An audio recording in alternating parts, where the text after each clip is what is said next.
Ned Vizzini's It's Kind of a Funny Story, 2006, is a semi-autobiographical young adult novel inspired by the author's own battle with depression. We follow Craig Gilner, a 15-year-old New Yorker living with his mom, dad, and younger sister. In a middle-class Brooklyn, Craig is bright and ambitious. He worked hard to get into a prestigious high school, the Executive Pre-Professional High School in Manhattan, but the stress of that ultra-competitive environment quickly overwhelms him. At school, Craig feels constantly outperformed by others, especially his best friend Aaron, who seems effortlessly successful and popular.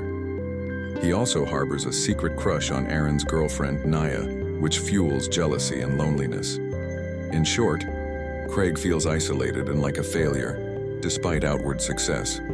He even develops physical symptoms of stress, an eating disorder and insomnia, as his anxiety. Crucially, Craig's self-esteem plummets as he compares himself to Aaron and others. He calls himself cycling through thoughts of success and failure, and often imagines his worries as dark tentacles and anchors in his mind. He refers to a fake shift when a short-lived high from antidepressants makes him feel temporarily better, only for the crash afterward to be even worse. Eventually, Craig realizes he just can't cope. Late one night, he plans to end it all.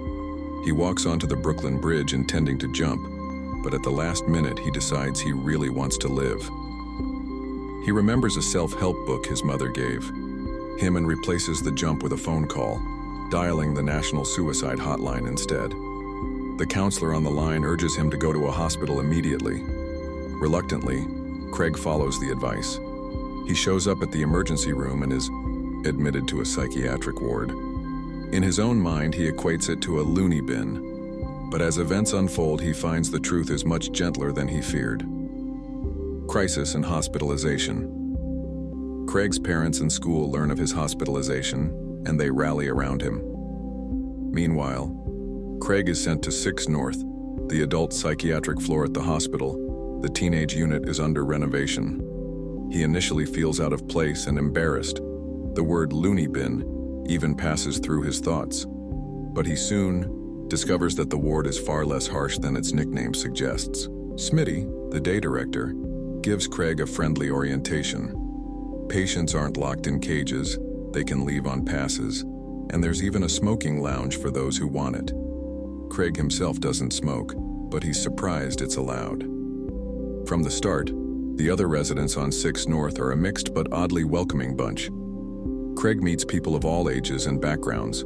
Some are withdrawn, and some are unusually open, but many bond with him over shared struggles with mental health. Within a day or two, Craig begins forming friendships. He encounters Bobby, a gaunt but kind older man and former drug addict, who later borrows Craig's crisp dress shirt for a job interview. Craig meekly helps Bobby get dressed up. He also meets Muqtada, a gentle Palestinian man who loves music. Craig even arranges for Muqtada's room to have Egyptian tunes played on a stereo, which quiets Muqtada's anxiety. Perhaps most importantly, Craig notices Noelle, a shy girl his age. Noelle is mute, or nearly so at first. She writes notes on paper to communicate instead of speaking out loud. Craig is immediately intrigued by her. She is also a patient who has suffered deep hurt. Over the next days, they bond in small ways, often through a nightly game where they take turns asking each other questions about their lives or feelings. Through routine activities and therapy at 6 North, Craig slowly begins to heal. The hospital offers things like group art classes and music sessions which bring out Craig's creative side. In art class, Craig rediscovers a childhood passion, drawing. He starts sketching intricate maps, but not normal maps of New York. They are maps of imaginary cityscapes in the shape of the human brain. These elaborate brain-shaped maps become Craig's signature project. Each map incorporates subtle details from the people at 6 North, almost like personalized portraits. Other patients and even staff are impressed by Craig's art, and he feels proud and more confident seeing his creativity on paper. As one reviewer notes, this map drawing becomes a central part of Craig's coping, a way to reimpose structure on chaotic. This creative outlet, along with the support of his fellow patients and caring therapists, gives Craig a growing sense of hope. By the end of his 5-day stay, he even says he feels genuinely happy in a way he hasn't felt in a long. Relationships and connections. Even inside the hospital, Craig's complex relationships from home continue to play out. Midway through his stay, Aaron and Nia enter the story. Aaron, back at their high school, drunkenly sends Craig a voicemail from a party where he's partying and forgetting Craig's call for help. Then Nia suddenly appears. Aaron has broken up with her, and she confesses that she's also been struggling with depression. In a charged scene, Craig and Nia kiss, but it quickly goes sour. Craig realizes that Nia is strangely fascinated by his depression, as if she were finding exotic intrigue in his pain. Hurt by this realization, Craig understands he had romanticized Nia. She leaves his room upset, and Craig feels if Noelle happens to see Craig and Nia in that moment. Feeling guilty, Craig immediately goes to Noelle to apologize. He tells her simply, "You're the one I really like," meaning Noelle, not Nia. Noelle, who has been quietly watching Craig from a distance, softens. She understands and forgives. From that point on, Noelle and Craig grow much closer. They spend more time together in the evenings, talking quietly and supporting each other. By Craig's last night in the ward, a movie night, the trust between Craig and Noelle has blossomed into romance. They sneak into Craig's empty room and share an intimate moment. In that moment with Noelle, Craig finally feels a calm joy, as if his darkest struggles are truly behind him. Meanwhile, Aaron also comes back into Craig's life for closure. On Craig's final day at 6 North, Aaron visits the hospital. The two friends have a heartfelt conversation. Aaron admits he was wrong to minimize Craig's pain and apologizes. Sincerely, he tells Craig that he and Nia are trying to work things out, implying they gave their relationship another chance. With Aaron's apology and Nia's betrayal both behind him, Craig is free of his old guilt and heartache. He has resolved the conflicts that first drove him into despair. Aaron's visit, though brief, helps Craig realize that he deserves understanding and support, a realization Craig had begun to see all along among his new friends. Turning points in growth. Over his week in the hospital, Craig not only connects with others, he also undergoes serious self-reflection. In therapy sessions with the psychiatrist Dr. Minerva, Craig confronts the big questions.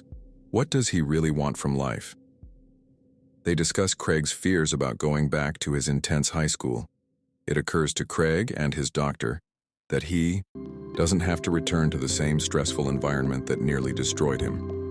Dr. Minerva gently suggests that Craig might be happier at a less brutal, more creative school.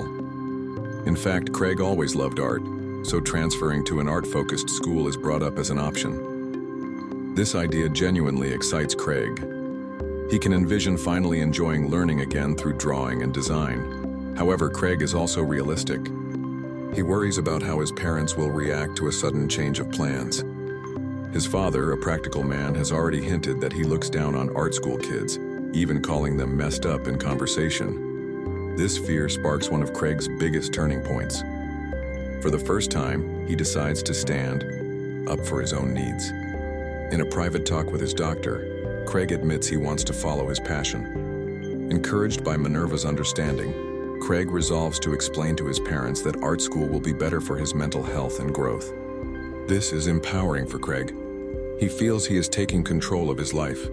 In contrast to the anxious, indecisive boy who arrived, Craig now speaks up confidently for what will help him heal. During his last hours on 6 North, Craig's transformation is clear. He eats well, shares jokes, and even helps organize a movie night for the patients. His room is filled with the brain maps he's drawn. Most importantly, he laughs genuinely and looks people in the eye. Observers note that Craig has realized his problems are not nearly as big as some of the other adults in the ward, which humbles him and gives him perspective. He has learned not to carry the weight of the world on his shoulders alone. By the end, Craig is actively planning for a future. He's decided to pursue art, possibly at a different school, and he feels hopeful. Returning home, a new beginning. When Craig's discharge day comes, the hospital community comes together to say goodbye. His mother and father arrive to pick him up. Craig gives each of his new friends a farewell hug, promising to stay in touch or at least remember them. His parents are noticeably relieved and supportive now. Even his father seems more understanding of Craig's need for a change. Leaving. 6 North, Craig walks out with a lighter step. The final scene of the novel is poetic. Instead of getting straight into the car with his family, Craig asks to walk home alone for a while. We see him strolling through the streets of Manhattan, first desolate in the morning light and then gradually aware of little beauties. The soft glow of street lamps, the rhythm of his own heartbeat, the thought of all the things he still wants to do. He realizes he has plans now, art projects to create, problems he wants to solve, relationships he wants to nurture. Above all, he recognizes that life is worth living every day. This walk is a metaphor. Craig has chosen life. As he reflects, he resolves to dedicate himself to living his life more fully than he ever did before. The book closes on this note of affirmation. Craig returns home with a new energy to live life, ready to appreciate the little joys he once ignored. In just 5 days, he has gained insight into his depression, discovered a creative outlet, and found acceptance in a community. Craig is genuinely happy as he looks forward, a stark contrast to the empty despair at the story's start. Major themes. Throughout its kind of a funny story, Vizzini weaves together heavy topics with warmth and humor. The novel's core themes include depression and mental health. Craig's struggle with clinical depression is at the heart of the story. The book portrays his panic, fear, and suicidal thoughts very realistically, but it also shows the value of getting help. Craig gradually learns that depression is an illness that requires care and community, not shame or silence. Adolescence and peer pressure. Craig is a teenager under intense pressure, from school, from friends, and from himself.